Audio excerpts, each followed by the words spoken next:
তিনটি সংখ্যার গসাগু 23, সংখ্যাগুলির অনুপাত যদি 1:2:3 হয়, সংখ্যাগুলি নির্ণয় করো। তোমরা মনে রাখবে কোশ্চেনে যদি তিনটি সংখ্যার গসাগু দেওয়া থাকে তো সেই গসাগুর সাথে অনুপাত গুণ করলেই তিনটি সংখ্যা কী কী আমরা সঠিকভাবে পেয়ে যাব।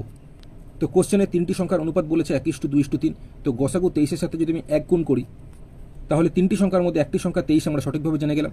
আচ্ছা, গসাগু 23-এর সাথে আমি যদি এই 2 গুণ করি তাহলে 23 দুগুণে 46, আরও একটি সংখ্যা জেনে গেলাম আমরা। এবার গসাগু 23-এর সাথে যদি আমি 3 গুণ করি তাহলে 23 গুণ করলে 69, আরও একটি সংখ্যা আমরা জেনে গেলাম। তাহলে তিনটি সংখ্যা সঠিকভাবে আমরা জেনে গেলাম 23, 46, 69, যেটা রয়েছে অপশান বিতে, অপশান বি হয়ে যাবে সঠিক উত্তর। আচ্ছা, এবার যদি কোশ্চেনে তোমাদের তিনটি সংখ্যা কী কী এটা আমাদের জানতে না আছে, সরাসরি যদি আমাদের বলতো যে সংখ্যাগুলির লসাগু কত হবে, তো সেক্ষেত্রে আমরা কোশ্চেনে এই যে গসাগু বলে দিচ্ছে, গসাগুর সাথে এই অনুপাতগুলো গুণ করলেই আমরা লসাগু পেয়ে যাব। তো গসাগু 23 বলেছে, আর এই অনুপাতে সবকটা সংখ্যা আমরা গুণ করব, ঠিক আছে। তো 23 একে 23, 23 দুগুণে 46, 46 3 গুণ করলে 138 হয়ে যেত সঠিক উত্তর। 2424 সংখ্যাটিতে 2-এর স্থানীয় মানগুলির যোগফল কত? অর্থাৎ এখানে এই যে 2424-এ 2 জায়গাতে আছে, একটা 2 আছে হাজারের ঘরে, আরেকটা 2 আছে দশকের ঘরে। তো এখানে এই যে 2 আছে, এই 2-এর পর কটা ডিজিট আছে? একটা, দুটো, তিনটে ডিজিট আছে। যতগুলো ডিজিট থাকবে 2-এর পর ততগুলো শূন্য, মানে 2000 হয়ে যাচ্ছে প্রথম 2-এর স্থানীয় মান।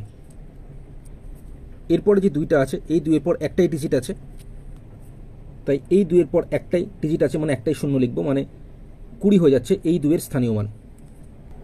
কোশ্চেনে এদের যোগফল কত জিজ্ঞেস করেছে, তো 2000-এর সাথে 20 যোগ করলে 2020 হয়। অপশান ডি 2020 হয়ে যাবে সঠিক উত্তর। একটি ট্রেন একটি দণ্ডায়মান ব্যক্তিকে যখন অতিক্রম করে তখন ট্রেনটির দ্বারা অতিক্রান্ত দূরত্ব 90 মিটার, ট্রেনটির দৈর্ঘ্য কত? তো তোমরা মনে রাখবে ট্রেন যদি কোনো ব্যক্তিকে বা কোনো গাছকে বা কোনো পোস্টকে অতিক্রম করে সেক্ষেত্রে ট্রেনটা শুধুমাত্র নিজের দৈর্ঘ্যটাকে অতিক্রম করবে। তাই এখানে কোশ্চেনে এই যে বলেছে ট্রেনটা ব্যক্তিকে অতিক্রম করছে, তো ব্যক্তিকে অতিক্রম করা মানে ট্রেনটা নিজের দৈর্ঘ্যটাকে অতিক্রম করছে। তো এখানে কোশ্চেনে কি বলেছে, ট্রেনটা ব্যক্তিকে অতিক্রম করতে ট্রেনটির দ্বারা অতিক্রান্ত দূরত্ব এই যে 90 মিটার, এটাই হয়ে যাবে ট্রেনটির দৈর্ঘ্য। অপশান ডি 90 মিটার হয়ে যাবে ট্রেনটির দৈর্ঘ্য। অপশান ডি হয়ে যাবে সঠিক উত্তর। একটি দ্রব্য পরপর 20% এবং 10% ছাড়ে বিক্রি করলে সমতুল্য ছাড় কত হবে?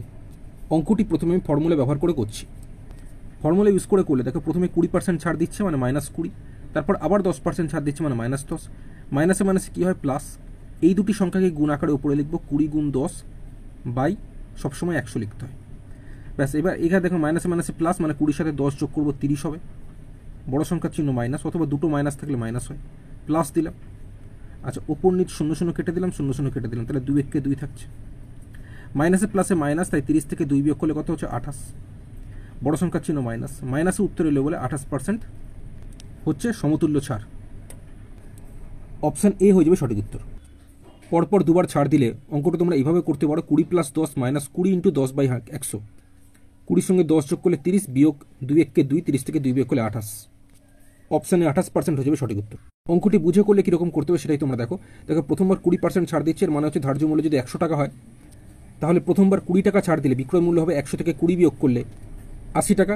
এই 80 টাকার উপর আবার 10% ছাড় দিলে বিক্রয় মূল্য দ্বিতীয়বার হবে এই 80 গুণ 10% ছাড় দিচ্ছে মানে 100 থেকে 10 বিয়োগ মানে 90/100। উপরে দুটো শূন্য, নিচে দুটো শূন্য কেটে দিলাম, 8 9 গুণ করলে 8 9 72, এটা দ্বিতীয়বার বিক্রয় মূল্য হলো। তাহলে সমতুল্য ছাড় একদম প্রথমে ধার্য মূল্য 100 থেকে 72 বিয়োগ করলে 28%। অপশান এ হয়ে যাবে সঠিক উত্তর। কোশ্চেনটা তোমরা দেখতে পাচ্ছ, 4টি অপশান দেওয়া আছে, কোনটা সঠিক উত্তর আমরা দেখব। এখানে কোশ্চেনে 125 আছে, তো 125 মানে আমরা জানি 5-এর কিউব, যেহেতু 3টে 5 গুণ করলে 125 হয়।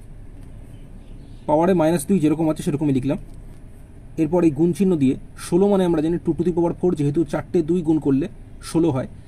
আচ্ছা, এরপর পাওয়ারে -3/2 যেরকম আছে আমি সেরকমই লিখলাম।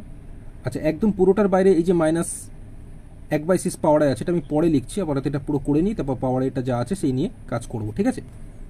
তো এই 5 যেরকম আছে লিখলাম, এরকম সবসময় গুণ হয়, ঠিক আছে। তো -3 দুগুণে 6 মানে -6 হচ্ছে।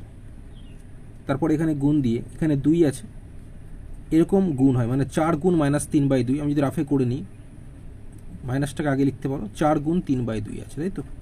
কাটাকুটি করো, 2 দুগুণে 4 মানে -3 দুগুণে 6 হচ্ছে, এটার পাওয়ারও -6 হচ্ছে।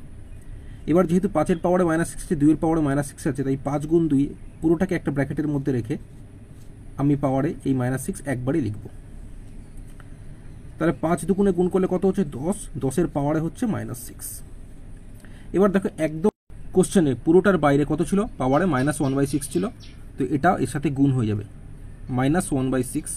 তো মাইনাসটা লিখলাম না, কারণ দুটো মাইনাসে মাইনাসে প্লাস হয়ে যাচ্ছে, ঠিক আছে।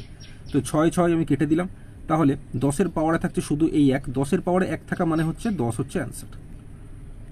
তো অপশান এ 10 হয়ে যাবে সঠিক উত্তর।